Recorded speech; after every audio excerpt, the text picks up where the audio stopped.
Hello student, MS classes में आप सबका स्वागत है। आज हम लोग कक्षा 10 एनसीईआरटी गणित का जो है तीसरा प्रश्नावली जो अध्याय 3 है, दो चर वाले रैखिक समीकरण युग्म, इसको हम लोग पढ़ेंगे।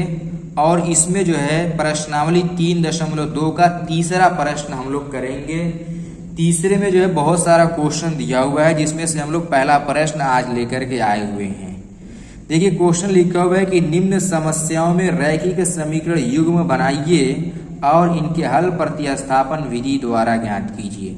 यानी जो भी हमको इसमें से जितना भी क्वेश्चन इसमें दिया रहेगा, सबसे पहले उसमें से रैखिक समीकरण युग्म बनाएंगे और उसके हल को जो है प्रतिस्थापन विधि के माध्यम से हम लोग जो है प्राप्त करेंगे।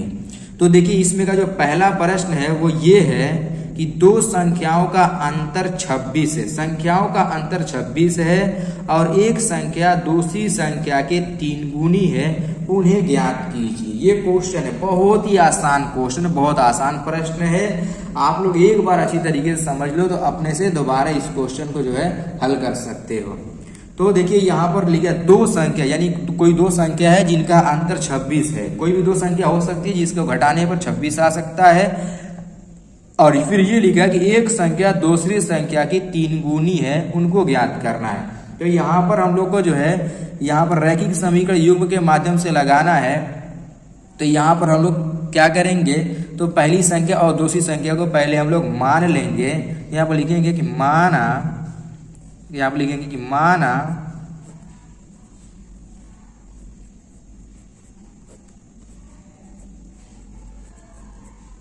पहली संख्या बराबर x। पहली संख्या का हम लोगों ने क्या मान लिया, x मान लिया। फिर यहां मान लेंगे कि दूसरी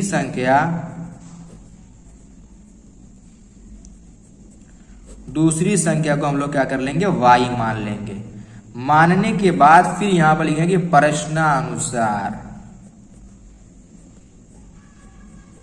इस तरीके से लिखेंगे।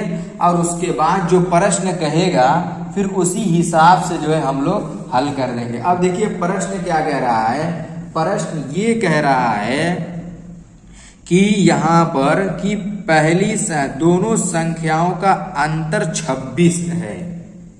तो यहाँ पर क्वेश्चन का दोनों संख्याओं का अंतर 26 है, यानी एक संख्या में से जब दूसरी संख्या को घटाएंगे तो क्या मिलेगा, हम लोगों को 26 मिल जाएगा। क्वेश्चन कह रहा है, इसको बना देंगे हम लोग समीकरण नंबर 1 बना लिया। फिर क्वेश्चन ये कह रहा है आगे कि एक संख्या दूसरी संख्या के 3 गुनी है। यानी जो हमारी x है, ये वाली संख्या जो y है इससे 3 गुनी है। ये 3 गुनी है, x 3 गुना है इससे। अगर ये 3 गुना है इससे y से, तो अगर y में जब तक हम 3 से गुणा नहीं करेंगे तब तक ये बराबर नहीं होगा। तो अब ये जाकर के बराबर हुआ और इसको बना दिया हम लोग जो है समीकरण नंबर 2 बना दिया। अब करना यह है कि इसी दोनों समीकरणों को हल करके x और y का मान निकालना है और कुछ नहीं करना है। बहुत ही आसान है। देखिएगा यहाँ पर ऑलरेडी x का मान यहाँ पर दिया हुआ है, यही x का मान हम लोग बस यहाँ पर रखेंगे, y का मान मिल जाएगा आसान तरीके से। तो यहाँ पर लिखेंगे कि x का मान समीकरण 1 में रखने पर, यहां पर कर देंगे कि x का मान समीकरण 1 में रखने पर, तो यहां पर हमको हो जाएगा कि 3y माइनस y बराबर 26 हो जाएगा। अब इसमें से जब इसको घटा देंगे कितना हो जाएगा, आपको मिल जाएगा 2y बराबर 26 हो गया। अब y का मान जरा यहां से निकालो तो y का मान कितना होगा, 26 के बटा में 2 हो जाएगा। 2 से इसको भाग दो, 2 एकम 2, 2 एकम 2, 2 तिहाई 6। यानी जो y का जो मान मिला वो क्या मिल गया, 13 मिल गया। y का मान कितना हो गया हमारा, 13 मिल गया। अब करना क्या है कि y का मान समीकरण नंबर 2 में रख देंगे, चाहे समीकरण नंबर 1 में रख लो, किसी में भी रख लो, आपका जो है x का मान मिल जाएगा। अब मैं यहाँ पर मान रख रहा हूं कि y का मान समीकरण 2 में रखने पर,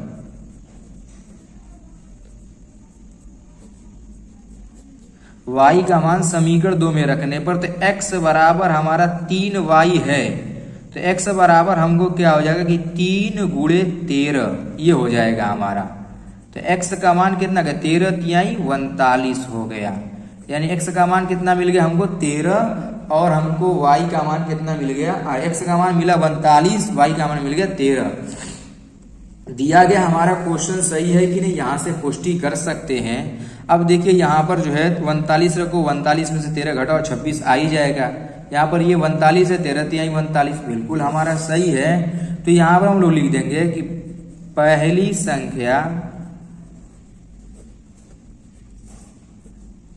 संख्या बराबर 13 और दूसरी संख्या कितनी है, नहीं पहली संख्या हम लोग को देखो x का मान है ना पहली संख्या, तो पहली संख्या जो हम लोग को x का मान मिला है वो कितना है 39 आया। दूसरी संख्या हम लोगों ने y माना है, यहाँ पर लिख दे रहा हूँ पहली संख्या x बराबर 39, दूसरी संख्या हम लोगों ने y माना, इसका मान कितना आ गया 13 आ गया। इस प्रकार से जो है हम लोग इसमें जो है संख्या को इस तरीके से निकालेंगे। ये बहुत ही आसान प्रश्न था, बहुत इजी प्रश्न था। एक बार आप लोग जो है ध्यान से देखेंगे तो आप स्वयं जो है प्रश्न को जो है हल कर सकते हैं।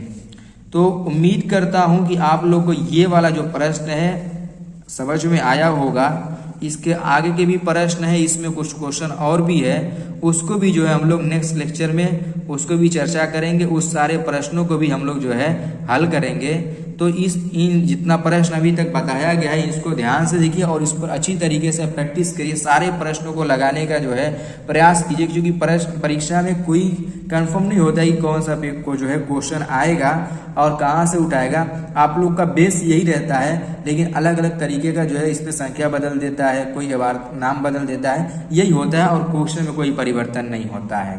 तो उम्मीद करते हैं कि आप लोग को समझ में आया होगा। अब हम लोग जो है मिलेंगे अगले लेक्चर में।